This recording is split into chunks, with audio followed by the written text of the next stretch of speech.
Good afternoon from City of Belfast, Plainfields, Mallusk.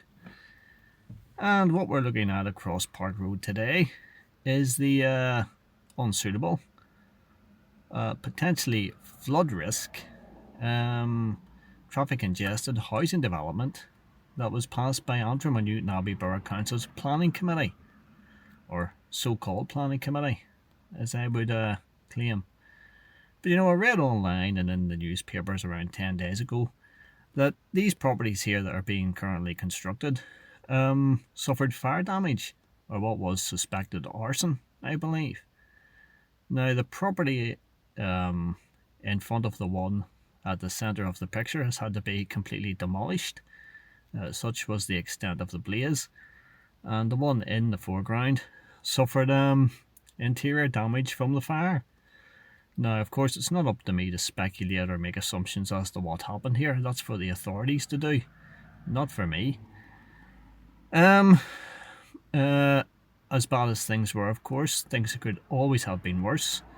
Thankfully, the Northern Ireland Fire and Rescue Service were in hand to extinguish the blaze, and nobody was hurt. That's always a blessing, isn't it? And at the same time, these properties weren't connected to the gas supply. Just imagine how bad that would have been. But I think we just need to park that there and concentrate more on Antrim Newtownabbey Borough Council's Planning Committee's decision to actually grant planning permission for this rather unsuitable development. It's much too large to start with. I mean, this thing is huge. I mean, I've read 180 houses, I've read 162 houses. I mean, goodness knows how many houses are being built. I mean, that's anybody's guess. I don't even think Antrim Newtownabbey Borough Council's Planning Committee knows, if you were to ask them. Nothing would shock me there, believe me.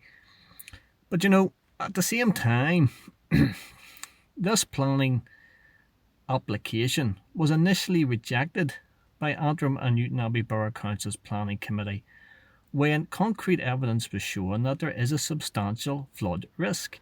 And you can all watch the video on this YouTube channel. It's about 30 seconds long, but it highlights the flood risk perfectly. Now, that was shown to Antrim and Newtownabbey Borough Council's Planning Committee, and that's why it was stopped initially. But it's never been satisfactorily explained why they overturned that decision when the developer appealed. That's a mystery. It has never been satisfactorily explained, and probably never will be. So, the council have just made themselves out to be a laughing stock here. They've brought themselves into disrepute. I mean, how can you have any confidence in that? Well, you can't is the answer. But then again, I've had no confidence for many of these local authorities and public bodies for many, many years. I've been let down in the past by them. And, I may not have a degree in town planning, like some in the council, but what I do have is a set of eyes and a dose of common sense. And I know a very poor decision when I see one, and that decision's across the road as we speak. It's a bad decision.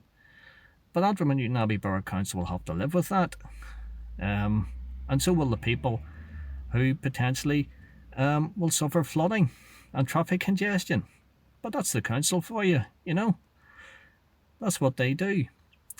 But as always, as I like to say, local stories of local interest for local people. Tell me what you think. Leave your comments in the comment box. I'll respond to them if and when I can. And tell me what you think. Do you think this development was a good idea?